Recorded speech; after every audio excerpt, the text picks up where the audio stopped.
Мгм. Су көп дейді Ақтөбеде. Мгм. Такс. Ал енді құрметті партнерлар, кешкі вебинарымызды бастайық. Бүгінгі вебинарымыз біздің біздің Dandelion компаниясына қатысты болады.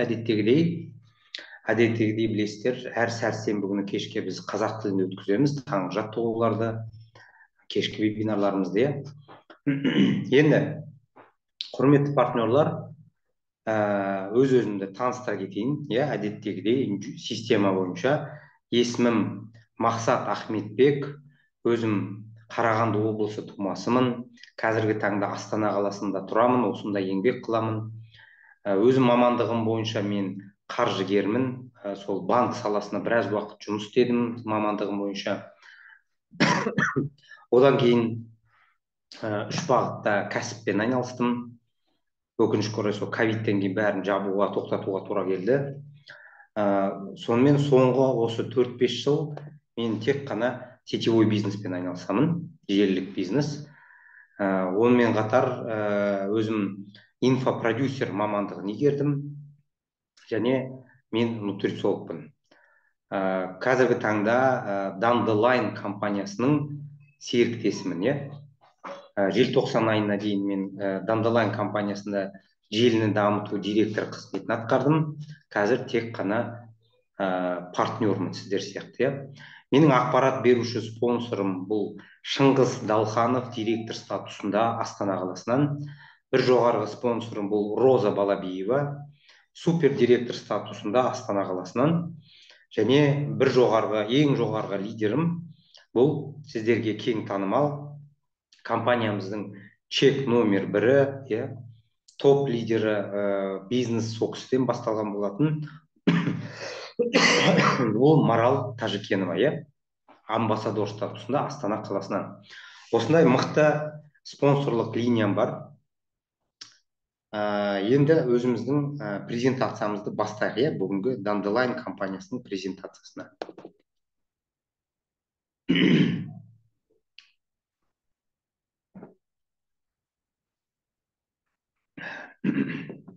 Енді Dandelion Biohacking Group деп аталады біздің компаниямыздың толық атауы. Енді қысқаша Dandelion дейміз.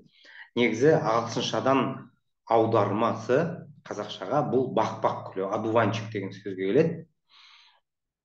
Бұл компаниямыздың негізгі бірнеше компаниядан құралған дедік қой, группа компания. Бірінші компания, құрметті партнерлар, бұл компания заказчик, ол тура солай аталады, Dandelion Biohacking Group LLC Америка. Яғни бұл Америка құрама штаттарында, Делавэр штатында тіркелген. Бұл бастапқыда компаниямның белгілі бір тәуекелдерін басқара білу үшін, рұқсат қағаздарын ала білу үшін ашылған компания болады. Екінші компания бұл компания поставщик, өндіруші, Ом Capital Group Украина деп аталады. Бұл біздің мына өнімдеріміздің, білесіздер, бір өнімдеріміз Украина мен Болгария елінде өндіріледі. Бұлар шикізатпен жұмыс, өндіріс, біздің желіні өнімдерімізбен қамтамасыз ету үшін жұмыс істейтін компаниямыз. Және үшінші және негізгі компания, басты компания бұл ТО Мечта Жизни. Астана қаласында, Қазақстанда тіркелген. Енді осы үш компания бірігіп біздің Dandelion Biohacking Group компаниялар тобын құрайды. Группа компания осылай құралған. Енді біздің компаниямыздың президенті бұл Мамедов Явер Мұсаоғлы дейді. Бұл кісі Қазақстан азаматы, Көкшетау тумасы, негізгі ұлты өзінің Әзірбайжан, Қазақстанда туып өскен, осында кәсіппен айналысады, өзі кәсіпкер адамат.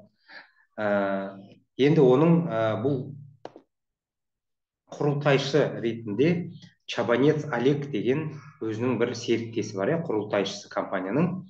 Бұл кісі компанияның негізі өзі Украинаның азаматы. Сол Америка, Еуропа елдерінде көп уақыт бизнеспен, кәсіппен айналысқан адам, кәсіпкер. Қазіргі таңда біздің астанамызда орналасқан, осында жұмыс істейді. Бұл кісі негізгі біздің өнімдер, продукциямыздың шығуы, дамуы, өркендеуі, әрі қарай дамыту процестеріне жауапты құрылтайшылардың бірі. Және ерекше бір атап өтетін жайт, бұл Тажикенова Марал Қабдоловна. Жаңа мен ол кісімен сіздерді таныстырып өттім. Бұл компаниямыздың топ лидері, чек номер 1, яғни бизнес бұл кісіден басталған болатын. Және өзі негізі сетевой бизнеста әрдайым топ лидер болған, мықты көшбасшы. Көптеген сетевой компанияларда, жобаларда әрдайым топ лидерлер қатарында болған, мықты желілік бизнес кәсіпкері, лидер өзі. Енді бұл кісі неге ерекше тоқталғым келеді? Бұл кісіден негізінде біздің компания, Dandelion компаниясы, мына біздің өніміміз H2 премиум өнімі. Бұл өнім 20-шы жылдары Олег Чабанец пен біздің Явер Мусаевич екеуі бірігіп бұл өніммен жұмыс істей бастайды. Содан рұқсат қағазы, өндірісі деген кезде анау-мынаумен сол 23-ші жылдың қаңтар айында бұл өнім Қазақстанда алғаш рет сатылымға шығады, продажаға шығады. Бірақ ол кезде сетевой маркетинг емес, ол кезде колл-центрмен сатылымға шыққан болатын. Кел заман, кет заман, сомен бір 7 айдай уақыт өтеді. Шілде айында, 23 шілдесінде бұл өнім туралы осы Марал Тажикенова естиді, алып көреді. Содан қысқа мерзімнің ішінде, осы бір 5, не болмаса 7 күннің ішінде не істейді? Өте керемет нәтиже ала бастайды бұл өнімнен. Біздің мына магний сутегі өнімінен, H2 премиум. Керемет өнім алады, результат алады, нәтиже алады бұл өнімнен. Одан кейін не істейді? Бұл өнімнен қайтып келіп, Явер Мусаевичтен бұл өнім туралы толық ақпарат алады. Бұл кісі, мен Марал ханыммен бұл компанияны бастаған кезде бірге жұмыс істеген болатынбыз. Бұл кісіні мен өте жақсы танимын. Бұл кісі әрдайым өзінің еліне, халқына, жан-жағына жаны ашып тұратын, қолы ашық, жүрегі жұмсақ, сондай көшбасшы лидер өзі. Сол себептен бұл өнімнің H2 премиум магний-водород өнімін қалай да болса әрбір Қазақстан азаматына жеткізу керек. Бұлар денсаулықтың құндылығын түсіну керек, жеткізу керек деген бір мақсатпен, миссиямен Явер Мусаевичқа бір ұсыныспен шығады.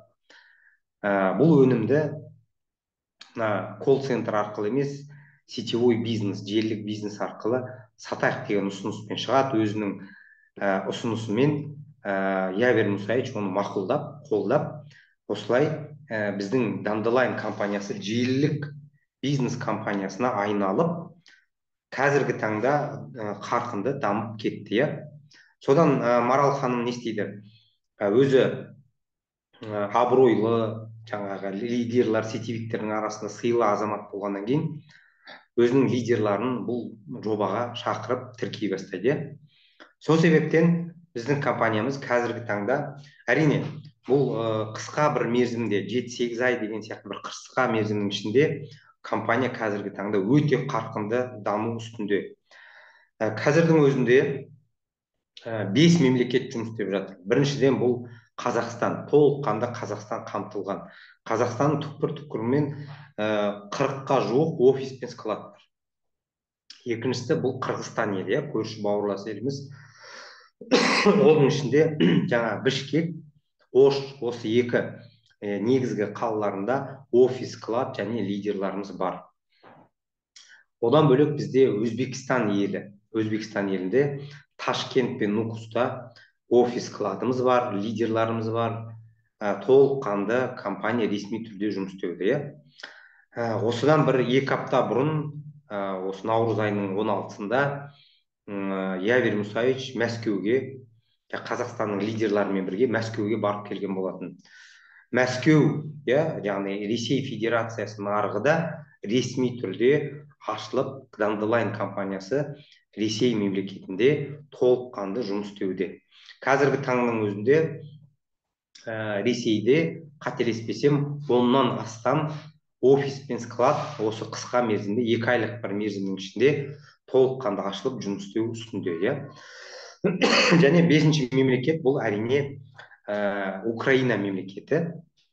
Украина елінде өздеріңізге мәлім, мына біздің негізгі өніміміз H2 премиум өнімі сол Украина Киевта өндіріледі, жасалынады, производствосы бар, және сол елде де толыққанды компания қарқынды дамып жұмыс істеу үстінде.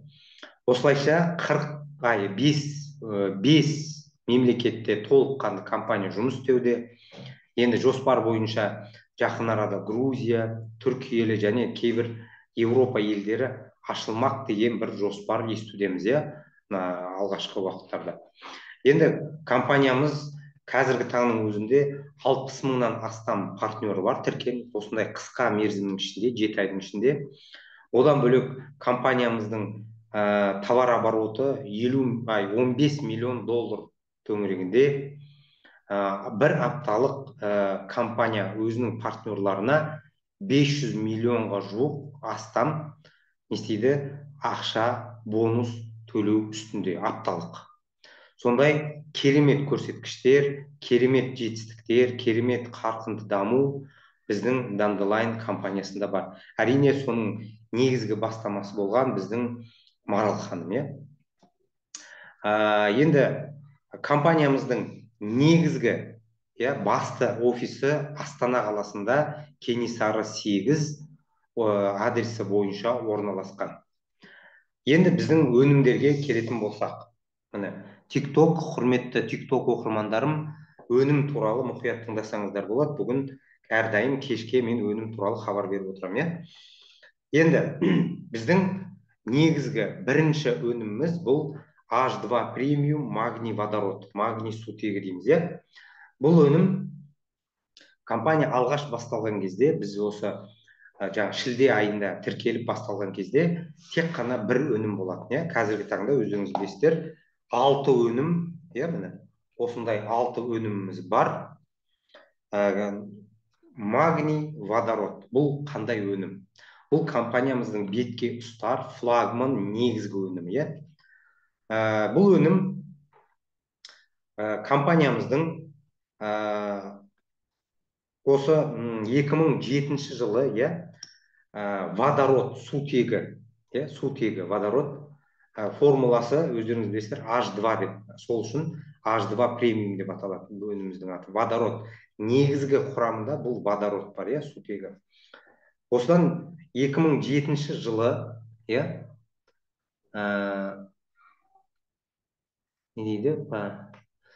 осыдан 2007 жылы Жапон ғалымдары водород сутегінің адам баласы ағзасына пайдасының қаншалықты көп екенін, зор екенін бүкіл әлемге дәлелдеп Нобель сыйлығын алған болатын. Содан 2014 жылдан бастап осы водородқа қатысты өнімдер шыға бастаған. Осы технологияны қолдана отырып, біздің жаңағы Явир Мусаевич пен Олег Чабанец бұл өнімді ойлап тауып, қалайша водородты біздің ағзамызға тиімді түрде жеткізу үшін істеген осы өнімді ойлап тапқан. Бұл өнім осындай құты, коробочка, құтының ішінде 30 капсула. Капсуланың ішінде ұнтақ, порошок. Ал енді негізгі құрамы, бұл құрметті партнерлар, негізгі құрамы магний-малат металлизированный, одан бөлек алма қышқылы және шарап қышқылы дейді, винная кислота, яблочная кислота дейді. Осы ғана қарапайым түрде осындай ғана құрамында заттар бар, қарапайым бір препарат. бұның ерекшелігі неде? Біріншіден, сіз бұны міндетті түрде тамақ ішкеннен кейін, мысалы таңғы асыңызды іштіңіз, не болмаса сәресін, қазір ораза айы ғой, сәресін іштіңіздер, бір капсуланы тамақ ішіп болғаннан кейін жарты сағаттың ішінде, одан кешіктірмей не істейсіздер? Қабылдайсыздар. Қабылдағаннан кейін білесіздер, біздің ағзамыз тамақ ішкеннен кейін біздің асқазанымыз не істейді? Сөл бөледі, иә, қышқыл, соляная кислота, яғни ас қорытуды не істейді? Ас қорытуды. Менің не киіп отқанымды қайтесіздер? Сіз мына өнімді тыңдасаңыздаршы, өнімді. Сондықтан да, құрметті партнерлар, бұл өнім біздің асқазанымызға түскен кезде мына ас қорыту жүйеміздің бөлетін қышқылдармен не істейді? Реакцияға кіреді, химиялық реакцияға кіреді. Кірген кезде сол жерде, сол мезетте не болады? Водород, сутегі бөлінеді. Енді бұл водородты кәдімгідей мынандай бір стақан суға, иә, салып араластырып ішсеңіздер не болады? Тиімділігі өте төмендеп кетеді. Өйткені водород бұл газ күйінде болады. Сол себептен ол не істейді? Ұшып кетеді. Ол болмас үшін біз не істедік? Жаңа біздің асқазанымызда бұл водород, сутегі бөлінеді. Одан кейін не болады? Бұл водород, сутегі біздің ас қорыту жүйемізден қан айналымы системамыз бар ғой, қан айналымы, кровеносная система. Соған өте тез мезетте өтіп кетеді, сіңеді қанымызға. Водород, білесіздер, бұл әлемдегі ең кішкентай молекула. Менделеев таблицасында бірінші тұрған элемент, иә, ең мықты әлемдегі антиоксидант болып есептеледі. Осындай үлкен, қатты бір үстемділік жағынан ерекшеліктер бар, иә. Енді неге олай? Сол біздің қанымызға сіңген водород ең бірінші әсері не істейді? Біздің қанымызды сұйылтады, антикоагулянт істейді. Яғни біздің қоюланып кеткен қанымызды сұйылтады да біздің қан айналым жүйесін реттей бастайды. Қан сұйылды ма, не болды? Сіздің жүрегіңізге, қан тамыр жүйесіне не істейді? Ауыртпашылық азаяды. Кесел сияқты қанымыздың айналдыру бір бөлек, сұйық қанымызды айналдыру бір бөлек.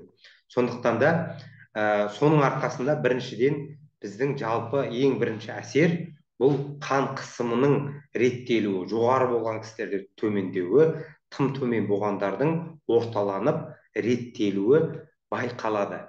Сол себептен ең бірінші, құрметті партнерлар, бұл біздің өкінішке орай біздің Қазақстандағы жүрек қан тамыр ауру түрлері, инсульт, инфаркт, тромбы және басқа түрлері бізге бірінші орында тұр ғой, қателеспесем. Сол ауруларға, сол ауруға шалдыққан кісілерге міндетті түрде кеңес беріп ішуге өтініш жасаңыздар, ұсыныңыздар. Міндетті түрде оң әсерін, пайдасын тигізеді. Енді сіздің қан айналымыңыз реттелді, дұрысталды. Не болды? Ең бірінші біздің жалпы бұл қан айналған кезде не істейді? Біздің көзге көрінбейтін микрокапиллярлар бар, иә? Әрбір мүшемізге, әрбір клеткамызға, әрбір органымызға не істейді? Қан жүгіре бастайды. Қан жүгірді ма, жаңа оттегі, қоректі заттар, басқа микро-макро элементтер сонымен қамтамасыз етіледі, иә? Одан бөлек біздің ағзамыздағы ең маңызды органдардың бірі бұл біздің миымыз, иә, орталық жүйке жүйеміз, центральная нервная система дейді. Осы біздің миымыздағы миымызды қорғайтын мембраналар бар, қорғаныш системалар бар. Бұл системадан көбі элементтер өте алмайды. Ал біздің водород, магний, сутегі водороды не істейді? Біздің сол мембранадан өте жеңіл өтеді де біздің миымызға жеңіл кіріп, клеткалардың ішіне, межклеточное пространство дейміз, клеткалар арасы бостық алаңдарда не істейді? Өте жеңіл өтеді де кіреді. Бұл жерде водородтың екінші үлкен мықты әсері бұл антиоксидантность дейді. Яғни біздің ағзамызда жиналып қалған токсин, бос радикалдар, ауыр металдар, сондай сияқты шлактар дейміз, сол нәрселердің бәрін ағзамыздан шығарып, тазалап, және соның ішінде қатты әсерін тигізетін, бұл бос радикалдар, теріс әсерін тигізетін бос радикалдарға не істейді? Оң әсерін береді. Бос радикал дегеніміз не? Соны түсінейік бірінші. Бұл кәдімгі біздің оттегі, кислород. Біздің кәдімгі тыныс жолдарымызбен алған оттегі, Біздің оттегіміздің, білесіздер, екі түрі болады: пассивный және активный. Сол біздің активный түрі, өкінішке орай, не істейді? Біздің ағзамызға пайдасы емес, зияны тиеді. Ол ағзамызда жинала береді. Жиналған кезде неге? Өйткені оның бір электроны кем.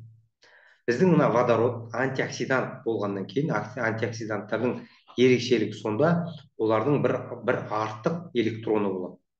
Не істейді? Сол клетканың ішінде, сыртында жиналып қалған сол оттегі молекуласымен не істейді? Реакцияға кіреді, құрметті партнер. Реакцияға бір электронды оған береді де, оттегіне H2O екеуі біріккенде не болады? Молекулярная слабощелочная ионизированная вода дейді. Осындай суға айналады. Өте пайдалы, біздің ағзамызға пайдалы су түріне айналады. Кеш жарық мақсатымызда менде гастрит, панкреатит, холецистит деген диагноз көмегі бола ма? Міндетті түрде. Бірінші кезекте пайдасы тиеді. Міндетті түрде қабылдаңыз. Енді не болды? Сіздің асқазаныңыз, бос радикалдар, бұл бос радикалдың неге ағзамызға соншалықты зияны көп? Өйткені қараңыздар, бұл бос радикалдар біздің әрбір клеткамызға, әрбір органымызға, мүшемізге, не істейді? Жүйемізге, системаларға не істейді? Теріс әсерін тигізе бастайды. Соның арқасында не болады? Біздің ағзамыздағы окислительный стресс дейді, тотығу стресі көтеріледі, жоғарылайды. Яғни біздің қышқылдық деңгейіміз ағзамыздағы көтеріледі, тым көтеріліп кетеді. Тым көтерілген кезде бізде өкінішке орай иммунитетіміз әлсіреп төмендей бастайды. Міне, осы біздің препараттың үлкен бір ерекшелігі, құрметті партнерлар, бұл тотығу стрессімен күреседі бұл препарат. Белгілі бір аурумен емес, тотығу стресс, яғни ағзаңыздағы бос радикалдар, ауыр металдар, токсиндер, шлактарды ағзаңызда шығарып, оны суға айналдырып, бос радикалдарды не істейді? Сіздің тотығу стрессіңізді азайтып, иммунитетіңізді жоғарылатады. Міне, негізгі осы біздің өніміміздің үстемділігі, артықшылығы осында жатыр. Өйткені неге? Өйткені біздің көп біздің партнерлар, не болмаса жаңадан келіп жатқан кісілердің сұрайтыны: бұл қандай препарат сонша? Қандай кез келген ауру түріне бәріне ем шипа бола бере ме? Қалай ол? Неге? Деп түсіне алмай жатыр. Сондықтан да бұл жерде айтатын мәселе, бұл өнім, H2 премиум магний водород, құрметті партнерлар, белгілі бір ауруды емдемейді. Бұл ауруға септігін тигізетін бастамасы болған, то есть орысша айтқанда, который является первопричиной любых заболеваний. Яғни кез келген ауру түріне бастама болатын бұл тотығу стрессімен күреседі. Окислительный, оксидативный стресс дейді. Сонымен күреседі де сіздің иммунитетіңізді жоғарылады. Сол себептен әртүрлі бағытта, құрметті партнерлар, әртүрлі бағытта жақсы, оң результаттар болып жатыр. Неге? Өйткені бұл результаттар, яғни стресс азайған кезде не істейді? Сіздің қай жеріңізде бір ауру, не болмаса бір диагноз бар, сол жермен күреседі сіздің иммунитетіңіз. Осындай мықты результат. Енді қандай результаттарымыз бар біздің продукция мынау магний водород туралы қандай результаттар бар? Біріншіден, жаңа біз айттық, иә, жүрек қан тамыр ауру түрлеріне шипа болады. Екіншісі, бұл жаңа ми дедік қой, миымыз, иә, орталық жүйке жүйесі. Миға қатысты бұл әсіресе жасы ұлғайған кісілеріміздің шалдығатын, енді қазақша қарапайым тілмен айтқанда, алжу, ұмытшақтық ауру түрлері. Бұл Альцгеймера, Паркинсона, деменция деген ауру түрлері. Осыларға оң әсерін береді. Екіншісі, бұл жас балалар арасында, кішкентай балалар арасында кең тараған, өкінішке орай, қазіргі таңда тікелей біздің миымызға қатысты ауру түрлері бар. Бұл аутизм, бұл ДЦП, бұл ЗПРР дейді, яғни задержка речи, яғни тілдің шықпауы, иә, көп біраз жасқа дейін баланың тілі шықпайды, сөйлемейді. Міне осындай ауру түрлеріне қазіргі таңда біздің мына магний водород H2 премиум өте мықты результаттар беріп жатыр. Оны әрдайым біздің отзывы деген чаттар бар, WhatsApp'та да, Телеграмда да. Қашанда о жерге кіріп, сіз оны толыққанды оқып, ақпарат ала аласыздар. Одан бөлек біздің тотығу стрессін азайтқан біздің магний водород не істейді? Гормональная система, эндокринная система, яғни біздің гормондар жүйесі, гормондардың жұмысын реттейді, құрметті партнерлар. Сонымен қатар мына қант диабеті, мына қалқанша без, щитовидка дейміз ғой, сол ауру түрлеріне және біздің жыныс гормондары, иә, половые гормоны дейміз ғой, солардың жақсы жұмыс істеуіне оң әсерін тигізеді бұл препарат, септігін тигізеді. Бізде тазобедренный сустав дейміз ғой, иә, бел буыны. Сол жердегі біздің қан айналымы реттелу арқасында, гормондардың жұмыс реттелуінің арқасында, жаңа шлак пен токсиндерден арылу, оксидативный стресстің азаюының арқасында не істейді? Біздің жыныстық гормондарымыз дұрыс жұмыс істеп, біздің әйелдердің әсіресе цистит, миома, киста, еркектерде аденома простаты, простатит деген ауру түрлеріне өте оң және жақсы әсерін тигізіп жатыр. Одан бөлек біздің ас қорыту жүйеміз, ЖКТ дейміз ғой, сол жерге де оң әсерін тигізеді магний малат. Магний малат, білесіздер, бұл магнийдің бір түрі, оның 7-8 түрі бар. Магний малат бұл ағзамыздағы, ағзамыз тарапынан өте жеңіл қабылданатын магнийдің бір түрі. Магний бұл бізге, енді ағзамызға өте керекті, маңызды микроэлемент, жаңағыдай минералдардың бір түрі. Бұл біздің ас қорыту жүйемізге түскен кезде не істейді? Ощелачивает, орысша айтқанда. Не болса, сілтілігімізді реттейтін мықты микроэлемент. Сілтілік бізде, яғни орта деңгейде болу керек, слабо щелочная, яғни pH'ымыз 7 мен 8 арасында болу керек. Сол себептен біздің магний малат біз қабылдаған кезде асқазан, ішек жолдарындағы сілтілікті реттеп, иммунитет жақсарады, микробиотамыздың жұмысы реттеледі, запор, яғни үлкен дәреттің жүрмеуі, сондай ауру түрлеріне, дерттер түрлеріне не істейді? Ем шипа болады. Одан бөлек зат алмасу, заттың қабылдануы, қоректі заттардың және иммунитеттің жоғарылауына оң әсерін тигізеді. Бізде эпилепсияға, аллергия түрлеріне, мынау біздің тері ауру түрлері, қан тамыр ауру түрлеріне, бүкіл ауру түрлеріне өте оң әсерін тигізіп жатыр бұл препарат. Сондықтан да міндетті түрде бұл препаратты ноги отекают дейді. Вот, пожалуйста, бұл өнімді қолдансаңыз, магний мен водородтың арқасында сіздің қан айналымыңыз реттеледі. Ноги почему отекают? Неге аяғыңыз ұйып қалады? қан айналымы өте нашарлаған. Капиллярларыңыз бітелген болуы мүмкін, немесе қаныңыз қою болуы мүмкін. Сол себептен магний водород міндетті түрде сізге пайдасын тигізеді. Сіз бұл салада жаңа адам болсаңыз, міндетті түрде маған хабарласыңыз, иә. Енді екінші препаратымыз, құрметті партнерлар, бұл бізде артралайн 5 күш деп аталады. Артралайн. Енді ат үстінде өздеріңіз байқағандай, біздің мына буындарымызға ем шипа болатын артрит, артроз, остеохондроз, оның басқа түрлері және барлық буын ауру түрлеріне ем шипа болатын мықты препарат. Бұның құрамында тегереуінгүл дейді, яғни корень окопника, біздің мына қабыну процесін азайтады. Женьшень тамыры, иә, буындардың нығайту және қалпына келуі. Спирулина, бұл ақуыз источник белка. Хлорелла, яғни біздің мына алған не дейміз ғой, мынау заживление тканей, біздің мына сүйектердің сұйықтықтың қалпына келу үшін керекті мықты ақуыздың көзі, иә.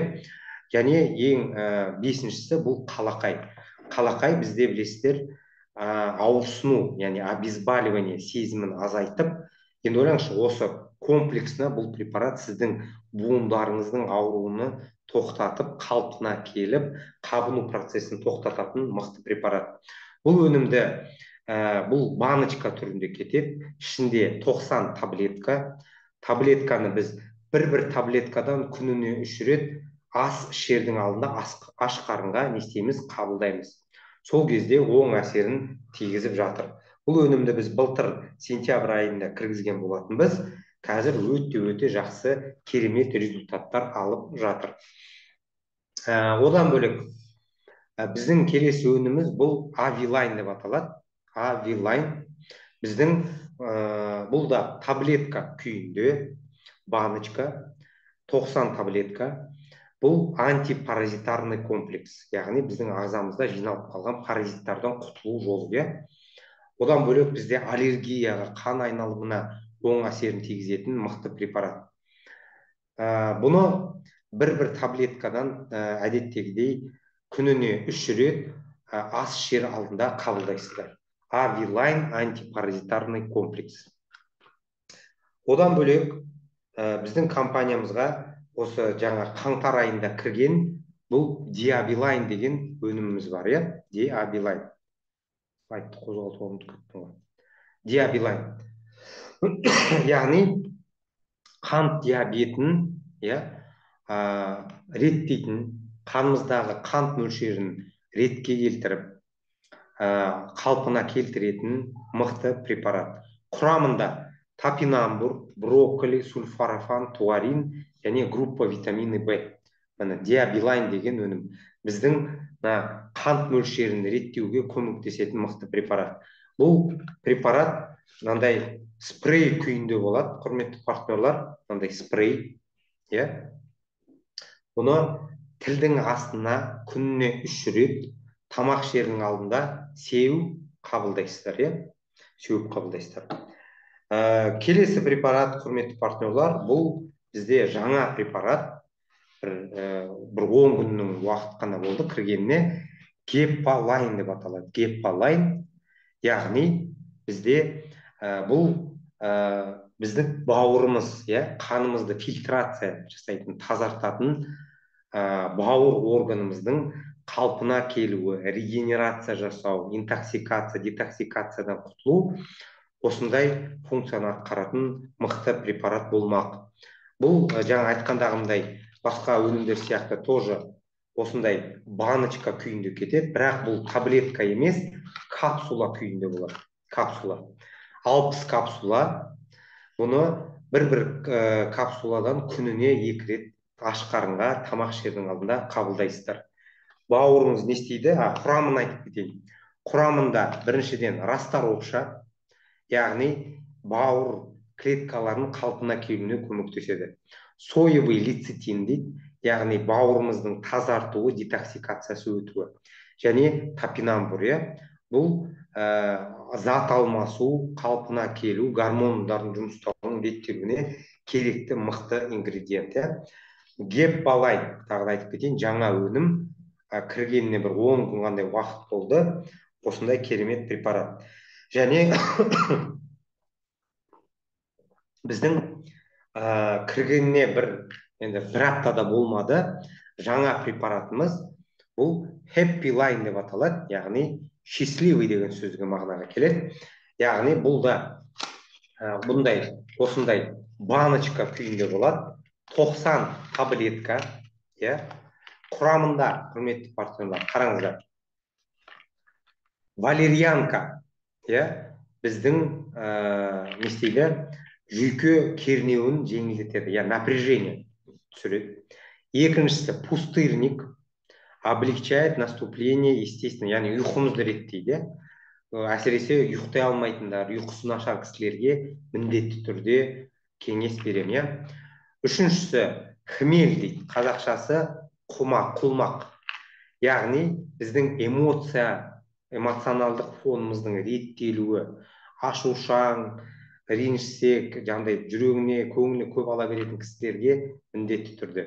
Және гинка билова, біздің қан айналымы, зат алмасуына оң әсерін тигізетін қоспа, және мелисса, яғни біздің депрессия, стресс сияқты құбылыстармен күресуімізге көмектесетін мықты препарат. Енді қараңыз, осы 5 препараттың қосындысы біздің Happy Line. Яғни түсінгеніңіздей, біздің жүйкеміздің нервный системамыздың қалпына келуі, ұйқымыздың реттелуі, эмоцияларымыздың реттелуі, көңіл күйіміздің орнына түсу үшін, нервімізді реттеу үшін өте маңызды. Яғни әрдайым happy, яғни бақытты болу үшін бізге керекті мықты препарат. Бір өнімнен, бір таблеткадан тамақ жер алдында қабылдайсыздар, күніне 3 рет. Енді қараңыздар, бұл өнімдеріміздің бағасы бірдей, 33.600 теңге. Dandelion компаниясы бұл өнімді сатып алу үшін, құрметті партнерлар, міндетті түрде бұл компанияға тіркеулі болу керек. Бір баға, партнерский бағада, тұтынушы бағасы да 33.600 теңге. Егер сіз новичок болсаңыз, менің сілтемемен, менің парақшама келген болсаңыздар, бұл өнімге қызықсан болсаңыздар, міндетті түрде маған хабарласыңыздар. Пайдасы зор, өте мықты препараттар біздің Dandelion компаниясының өнімдері. Жаңа айтқандағындай, бұл тотығу стрессін азайтады, буын ауруларына көмектеседі, антипаразитарный комплекс, біздің бауырымызды тазартады және жүйкемізді реттейтін мықты препарат. Одан қоса біздің қант диабетіне шалдыққан кісілерге көмектесетін мықты препараттар. Қызыққан болсаңыздар, міндетті түрде хабарласыңыздар. Менің тікелей эфирлерім Инстаграмда, ТикТокта және YouTube каналымда қазіргі таңда Zoom-дан өткізіп жатырмын. Бұл міндетті түрде записі, жазбасы болады. Бұны міндетті түрде менің YouTube каналымнан тауып, өз партнерларыңызбен бөлісіп, ақпарат алуыңызға болады.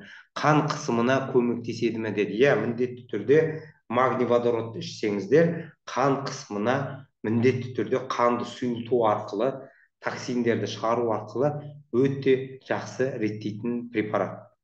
Асқар мырза. Енді біздің компаниямыздың, біздің бүгінгі вебинарымыздың, құрметті партнерлар, екінші бөлігіне өтейік. Қалай ішеді дейді. Магний водородты бір капсуладан тамақ ішкеннен кейін қабылдайсыздар, бір апта, екінші аптада 2 капсулаға шығарасыздар, үшінші аптада 3 капсулаға шығарасыздар. Таңғы астан кейін, түскі астан кейін, кешкі астан кейін қабылдайсыздар. Міндетті түрде керемет әсерін бермек. Бұл биохакинг продукция болғаннан кейін қысқа мерзімнің ішінде өте тез результат және нәтижелер аласыздар. Енді біздің вебинарымыздың екінші бөліміне өтейік. Компания Dandelion бұл сетевой маркетинг, сетевая компания, яғни желілік бизнеспен айналысатын компания болғандықтан бұл мына өнімдерден бөлек, яғни бұл өнімдермен біз денсаулығымызды, иә, реттеп алсақ, бұдан бөлек осы өнімдер арқылы не істейміз? Қосымша табысқа шығып, бизнес құрап, команда жинап, бизнес жасауға да болады. Ұшу ұзақтығы қандай? Бұл өнімдердің, құрметті партнерлар, биохакинг, яғни 5-ші поколениедағы қоспалар болғаннан кейін, добавки, не болады? Бұларды бір 10-15 күннің ішінде міндетті түрде жақсы результат аласыздар да, бұл өнімдерді көп ұзақ мерзім ішуге қажеттілік қалмайды. Енді маркетинг планға келетін болсақ, құрметті партнерлар, біздің маркетингіміз бинарный гибрид дейді, яғни екі аяғыңыз болады, екі веткаңыз болады. Осы екі ветканы дамыту арқылы сіз бизнес құрай аласыз. Кешірім өтінемін, әлі де кішкене суық тиіп қалғаннан жөтелім толыққанды қайтпай жатыр. Енді біздің компаниямыз сіздерге 7 түрлі бонус ұсынады. Бірінші бонус бұл рефералдық бонус, яғни сіз адам шақырып, адам тіркегеніңіз үшін, командаңызға адам қосқан үшін 20%-ға дейін компания сізге бонус төлеп береді. Екіншісі бұл командалық бинарлық бонус, яғни кіші аяғыңызбен жинақы түрде жасаған апталық товарообороттан компания сізге не істейді? Бинар төлеп береді 10%-ға дейін. Үшіншісі, егер сіз мықты сетевик болсаңыз, үлкен команда ертсеңіз, мықты товарооборот жасаңыз, компания сізге өзіңіздегі бар 10%-лық бинарлық бонусыңызға плюс 2,5% тағы бонус төлеп береді. Келесі бонус достижения, немесе жетістік бонусы дейді. Яғни кез келген компанияда белгілі бір товарооборотқа, белгілі бір статусқа жеткен кезде сыйлық береді, премия, вознаграждение.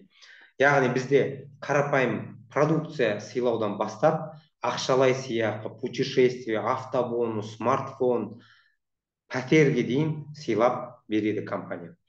Келесі бұл мэтчинг бонус, яғни чека бонус дейміз. Яғни 3 буыныңыздан командаңыз чекке шыққанда, солардың чегінен сізде қосымша чек аласыздар. 6-шы бонустың түрі бұл бонус повторных покупок дейді. Яғни бізде әдеттегідей қалыптасқан активация жоқ. Оның орнына бізде бонус повторных покупок. Яғни сіз апта сайын шыққан табысыңыздың 10%-ы не істейді? Белгілі бір депозит шотыңызда сақталып, соған сіз не істейсіз? Кез келген уақытыңызда өнім сатып алып қолдана аласыз. Және 7-ші бонустың бір түрі бұл топ бонус, яғни компания әлемдік товарооборотымен сізден не істейді? 1%-ын бөліседі. Енді бұл компанияға кіріп, партнер болып бизнес бастағыңыз келсе, бізде 5 түрлі не бар? Старт пакет бар. Біріншісі VIP пакет, яғни 201.600 теңге. Сіз осындай 6 өнім аласыз. 360 PV, яғни балл товарооборот сізге береді. Рефералдық бонус, яғни адам тіркегеніңіз үшін сізге 20%, бинарлық бонусыңыз товарообороттан 10%-ды құрайды. Элит пакет, бір келесі пакетіміз элит пакет, 134.400 теңге, 4 өнім аласыз, 240 PV товарооборот береді сізге, рефералдық бонус 15%-ды құрайды. Келесі бизнес пакет, 100.800 теңге, 3 өнім, құрметті партнерлар, 3 өнім аласыз, 180 PV товарооборот береді сізге, рефералдық бонусыңыз 12%-ды құрайды, 8% бинарлық бонус. Пәтер бонус алу үшін не істеу керек дейді? Қазір міндетті түрде мұқият тыңдаңыздар, пәтер алу үшін не істеуіңіз керегіңізді тыңдаңыздар.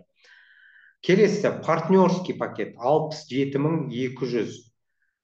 Бұл қараңыздар, бұл өнімді жаңа айтып отырған бағалардың бәрі НДС ішінде, НДС-пен.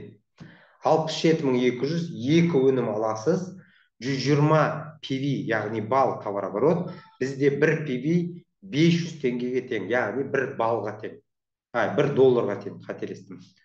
Рефералдық бонус бұл пакетте 10%, бинарлық бонус 8% құрайды.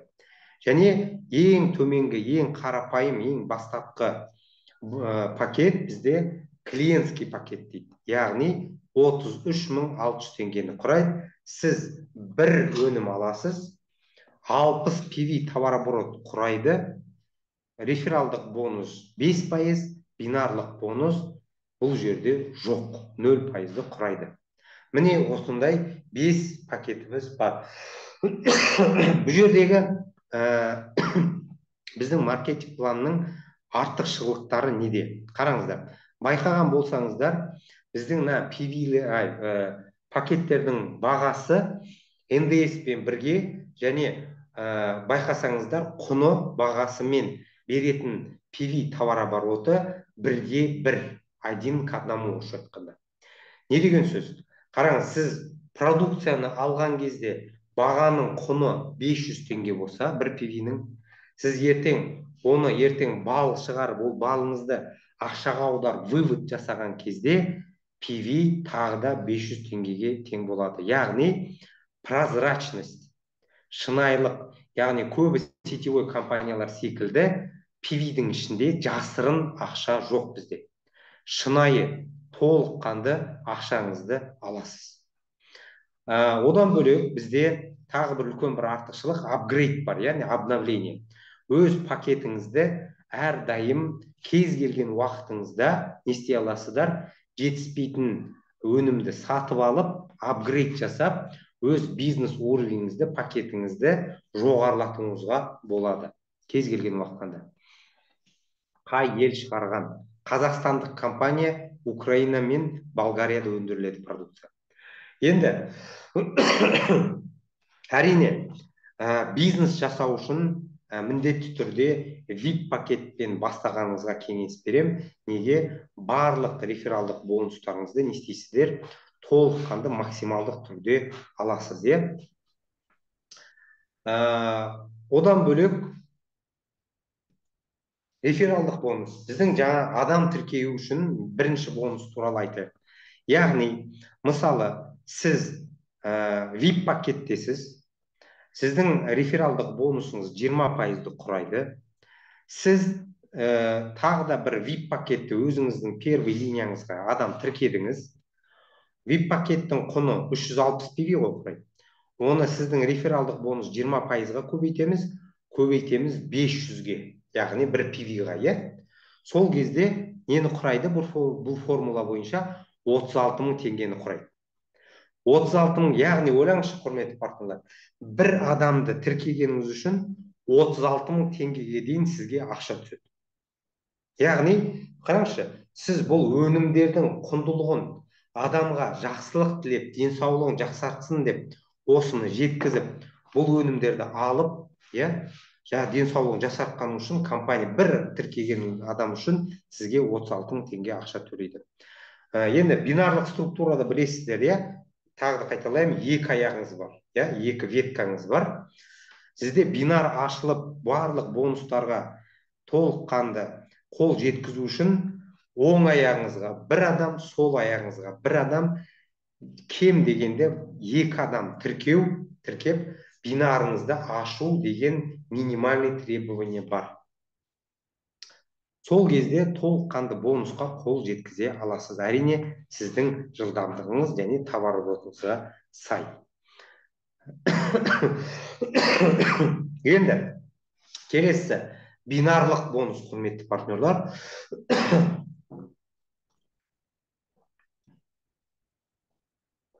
Дауысыңызды жуандатпаңыз, ыңғайсыз естіледі екен құлаққа дейді.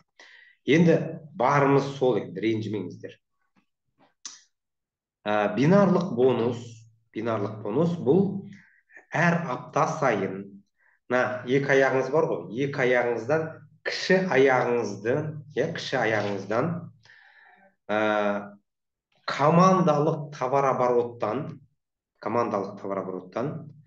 сізде бір аптада жасалған барлық товар ботыңыздан сізге компания бонус бонус төлейді. Бізде бинар әр жексенбіден дүйсенбіге қараған түні бинар жабылады да бір аптада мына понедельниктен воскресеньеға дейін жасаған товар оборотыңыздан бинар төлеп береді. Ол қалай есептелінеді? Делік сіз VIP пакеттесіз, сіздің бинарыңыз 10% құрайды. Делік сіз кіші аяғыңызбен осы аптада 4800 PV не істедіңіз? Товар оборот жасадыңыз. 4800 PV көбейтеміз 10%-ға, көбейтеміз 500-ге. Не болады? 240 мың теңгені құрайды. Яғни сіздің бір апталық табысыңыз 240 мың теңгені құрайды. 240 мың теңгені. Яғни ойлаңыз, сіз бір аптада бинарлық бонуспен 240 мың теңге таба аласыз, иә? Жасаған товар оборотыңызға сай. Мына мысалда 4800 PV жасадыңыз. Яғни не болды? Одан бөлек жаңа рефералдық бонус алдыңыз, иә? Осындай мықты, өте жеңіл, қарапайым бизнес түрі, иә? Енді біздің бинарлық бонуста кез келген бинардағындай не болады? Ограничение, шектеу бар. Бір аптада максимум 10 мың PV, не болмаса 5 миллион теңге максимум таба аласыз бинарлық бонуста. Келесі, егер сіз мықты сетевик болсаңыз, мықты товар оборот жасай алсаңыз, өте мықты көшбасшы болсаңыз, артыңызда команда ерте алсаңыз, не болады? Егер сіз кіші аяғыңызбен жинақы түрде 12 мың PV, 50 мың PV, 150 мың PV, 450 мың, 1 миллион 250 мың, 3 миллион 200 мың және 10 миллион PV жинақы түрде жасасаңыз, не болады? Компания сізге сіздегі бар 10%-дық бинарлық бонусыңызға, не істейді? 0,5, 1, 1,5, 2, 2,5%, яғни 2,5%-ға дейін сіздің бонусыңызды ұлғайтып, көбейтіп, қосымша бонус төлейді. Мықты ма? Мықты. Кеттік ары қарай. Енді келесі бонус, бұл бонус достижения, яғни жетістік бонусы дейміз.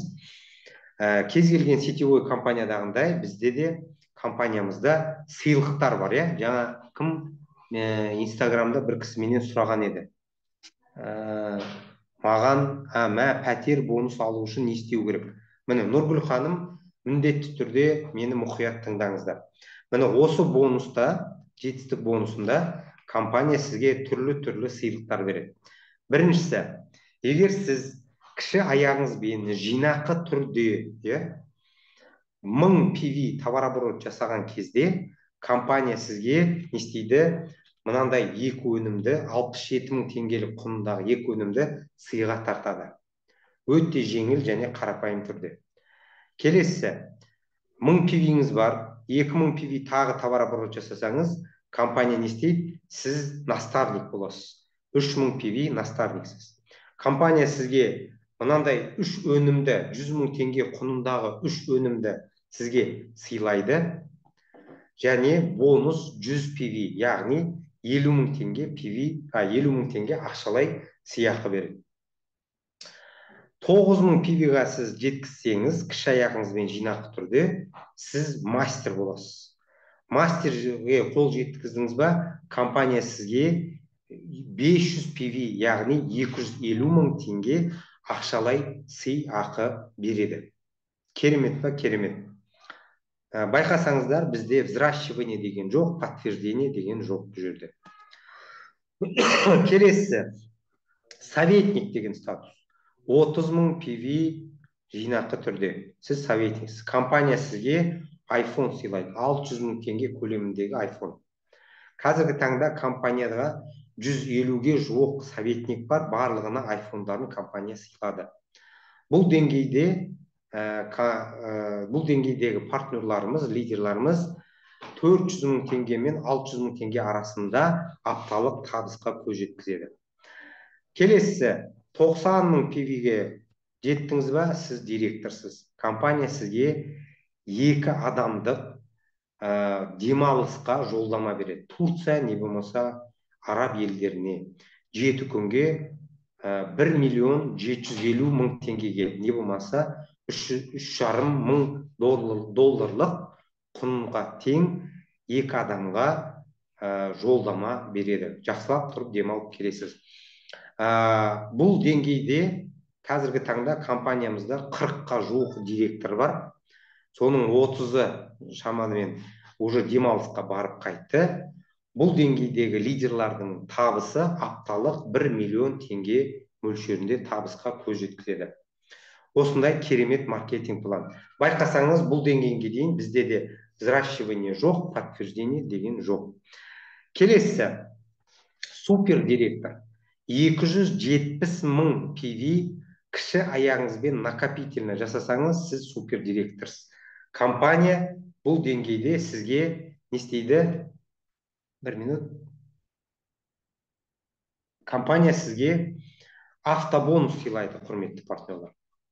12,5 миллион теңге немесе 25 мың PV көлеміндегі автобонус сыйлайды.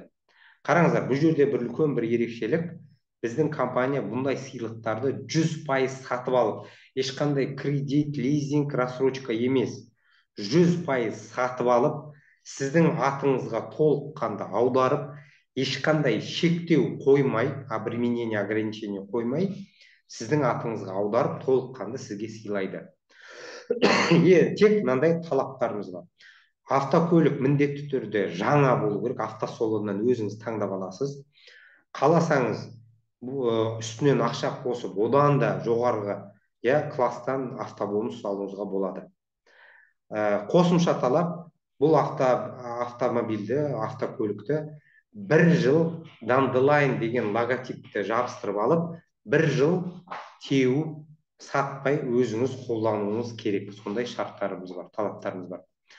Одан бөлек маркетингтің қосымша осы деңгейден бастап взращивание, яғни адам лидер жетілдіру деген талабымыз бар, требование. Яғни сіз супер директор товарооборотпен жетесіз, бірақ автокөлік алу үшін әрбір аяғыңыздан бір личник директор шығаруыңыз керек. Сол кезде автобонусыңызды аласыз. Өте жеңіл, қарапайым талаптар. Қазіргі таңда қателеспесем 20-ға жуық бізде супер директор бар. Табыстары 2 миллион теңге апталық табыстары бар. Бұл деңгейдегі лидерларымыз. Компания қазіргі таңда 8 автобонусты уже сыйлады. Алла амандығын берсе, алдымызда келе жатқан Шымкент қаласындағы өтетін 14-ші сәуір күні өтетін үлкен событияда автобонустарды бір 4-5-ке жуық автобонус сыйлайтын шығармыз. Енді супер директорлер қатары көбейді. Келесі, консул статусы, яғни 800 мың PV товарооборот кіші аяғыңызбен жинақы түрде жасадыңыз ба, сіз консулсыз. Компания сізге 25 миллион теңге, яғни 50 мың PV көлеміндегі пәтер сыйлайды. Нұргүл ханым, естідіңіз ғой, Инстаграмнан. Яғни пәтер сыйға алу үшін сіз консул статусына 800 мың PV товарооборот жасасаңыз, яғни әрбір аяғыңыздан бір супер директор шығарып, консулға жеткен кезде сіз квартира иемденесіз. Тағы да айтамын, бұл сыйлықтар квартираны 100% сатып алып, 100% сіздің атыңызға аударып, ешқандай шектеусіз өзіңіз қолданасыз. Қазіргі таңда бізде 4 консулымыз бар. Бұл деңгейдегі лидерларымыздың табысы орташа есеппен 3-4 миллион теңге арасында апталық табыстары бар. Келесі, амбассадор статусы, құрметті партнерлар. 2 миллион 400. Бір консул жетілдірдіңіз ба, яғни компания сізге 120 мың PV немесе 60 миллион теңге ақшалай сыйақы береді. Қазіргі таңда бізде 2 амбассадор бар. Ол біріншісі жаңа мен айтып кеткен Марал Тажикенова, біздің топ лидеріміз, және оның личнигі Аманай мырза, Аманай Мұсаев, бұл Ақтөбе қаласының мықты лидері. Осындай бұл кісілердің енді табысы орта есеппен 4-5 миллион теңге апталық табыс көзі бар. Барлықтарымызға бұйырсын. Және ең жоғарғы статус бізде президент статусы, құрметті партнерлар, 7 миллион 200. Яғни сіз бір амбассадор және 2 директор жетілдірген кезде сіз президент боласыз. 7 миллион 200-бен компания сізге 240 мың PV немесе 120 миллион теңге ақшалай сыйақы, премия береді сізге. Керемет па? Керемет. Өте ғажап условиялар, өте жеңіл, қарапайым условиялар. Жаңа мен айтқан біздің партнерлардың табысы мен санына қарағанда, ойлаңыздар, компаниямыз бар жоғы 7-8 ай ғана жұмыс істеп келеді. Соның өзінде де осындай керемет көрсеткіштер. Көп адамдардың мынандай бір возражениесі бар. Осылай бәрі айтады: ой, керемет жирный маркетинг екен, көп төлеп жатыр. Енді ойлаңызшы, қазіргі таңда 60 мыңнан астам партнеріміз бар.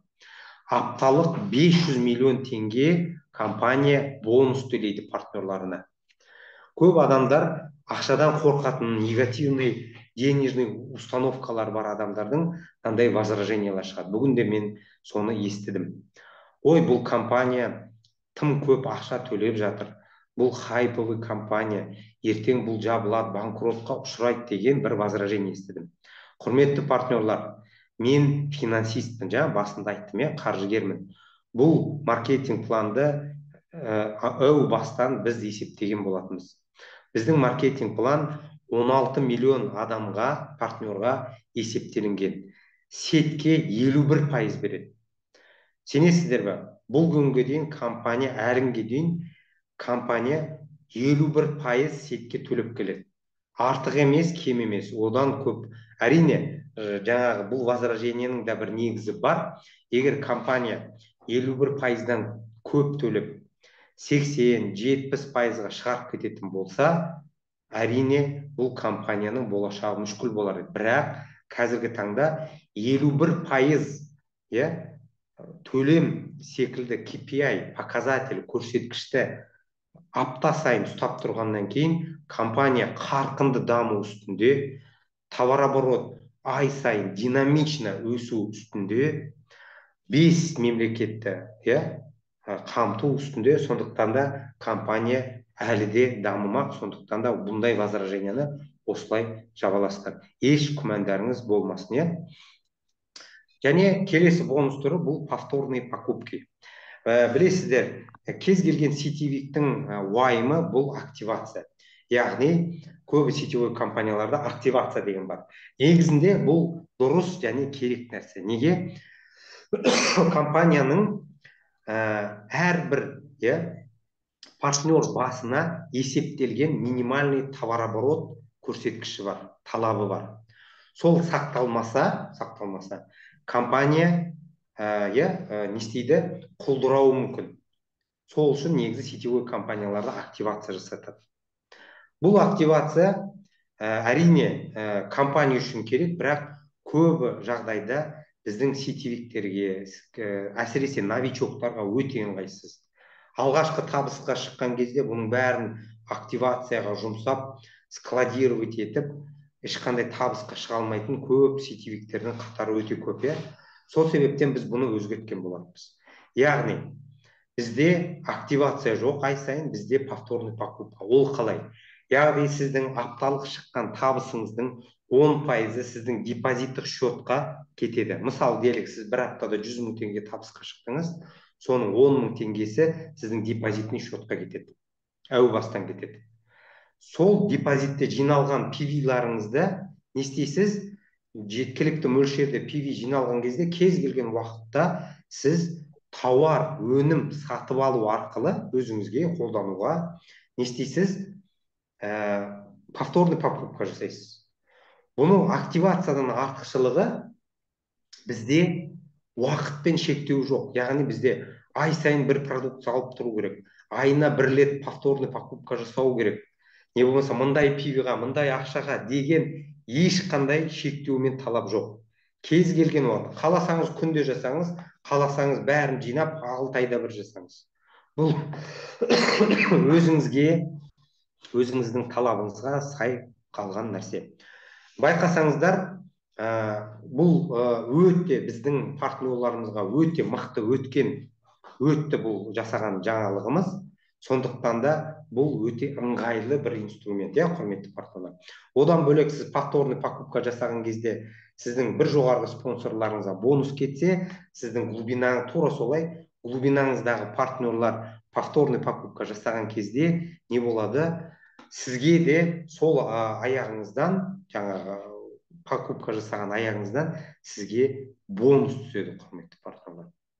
Сондықтан да бұл өте керемет инструмент. Және ең соңғы бонустың түрі, құрметті партнерлар, бұл топ бонус. Яғни сіз президент деген үлкен деңгейге, ең жоғарғы статусқа жеткен кезде компания сізге әлемдік товар оборотының 1%-мен, мұқият тыңдаңыздар, апта сайын төлеп отырады. Көбі компаниядағындай 3 айда бір, жарты жылда бір емес, апта сайын төлейді. Апта сайын, құрметті партнерлар. Сондықтан да әрдайым осы үлкен президент секілді үлкен статус барлықтарыңызға жұғысты болсын.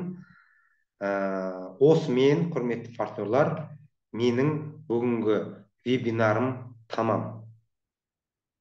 Осымен аяқтайын. Сұрақтар болса бір қарап шығайын чаттарда. Так, аутизм бір диагнозында отзывтар бар ма? Иә, бар. Чатқа кірсеңіздер, мықты отзывтар бар. Так, менің немеремде аутизм бергеннен бері агрессив болып кетті. Оның тілі бар. Гиперактивный, хотелось бы, чтобы он стал спокойнее. Мен жарты капсуладан беріп жатырмын. Қараңыздар, балаларға, құрметті партнерлар, капсуланың деңгейін 3-ке 4-ке бөліп аздап бересіздер. Бұл препараттардың бәрі только через обострение береді. Обострение арқылы оздоровление береді. Сондықтан да ондай реакция беру өте нормально. Қандай ай ішу керек дейді. Жинақы түрде кіші аяқпен деген қалай түсінуге болады? Тағы да түсіндірейін. 2 аяғыңыз бар, екі аяқтың 2 түрі болады. Бізде спонсорская, спиловерская нога дейді, және внутренняя, ішкі аяғыңыз спонсор аяғыңыз дейді. Ол сіздің тіркелгеніңізге қарай еш өзгермей қалады. Және апта сайын платежная ветка, большая ветка деп 2-ке бөлінеді, бұлар. Платежная ветка дегеніңіз кіші аяқ, яғни мысалы бір аптада мына аяғыңызда 5000 PV болды, мына аяғыңызда 10.000 PV товар болды делік бір аптада. Яғни сіздің 5000 PV болған аяғыңыз сіздің кіші аяғыңыз болып есептелінеді. Компания 5000 PV-ді сізге бонус ретінде төлеп береді. Және бұл PV-лер 0 болып есептелмейді де, істейді жинақы түрде, жинала береді, накопительно, жинақы түрде. Так, как можно отправить продукт в Белоруссию, Азербайджан, по какой цене? Қараңыздар, продукцияны жеткізу мәселесі бойынша компания ресми түрде ашылмаған мемлекеттер бойынша сіздің жеке кабинетіңізде сұрақтар бөлімі бар. Соның ішінде руководство компании деген бар. Сол жерде Александр Черепков деген кісі бар. Ол кісі компаниямыздың жұмыскері, ол кісі басқа мемлекеттерге жеткізу вопростарын шешетін кісі. Міндетті түрде сол кісімен хабарласыңыз. Телефоны сіздің жеке кабинетіңізде астында жазулы, қарап шығыңыздар міндетті түрде. Так, басқа сұрақтар жоқ сияқты. Рахмет дейді. Осымен, құрметті партнерлар, бүгінгі вебинарымызды аяқтайын. уақыттарыңызды бөліп мені тыңдап сабырлықпен тыңдағандарыңызға көп көп рахмет. ә, ә, түсінікті болып жеткізген болар деп ойлаймын. Пайдалы болған болса, бәрі жақсылықтың бәрі алладан деп біліңіздер. Қате кеткен болсам, артық кеткен болсам, менен деп біліңіздер. Барлықтарыңызды жақсы көремін, сіздерге сәттілік тілеймін. Менің әлеуметтік желілердегі парақшаларымызға міндетті түрде жазылыңыздар. Менің жаңағы эфирларымызға міндетті түрде комментарий, лайк баса отырыңыздар, құрметті партнерлар. Бұл зумның міндетті түрде записі, жазбасы болады. Сілтемесін жіберем. YouTube, Instagram барлық парақшаларыма жазылып алыңыздар. Менің жеке сілтемемен келген болсаңыздар, менің телефон номерім 8700 987 1565. Менің барлық әлеуметтік желілердегі шапка профилімде ол жазулы. Хабарласыңыздар, жеке ақпарат бере аламын. Барлықтарыңызға кеш жарық болсын. Келесі кездескенше Dandelion алға. Рахмет, рахмет.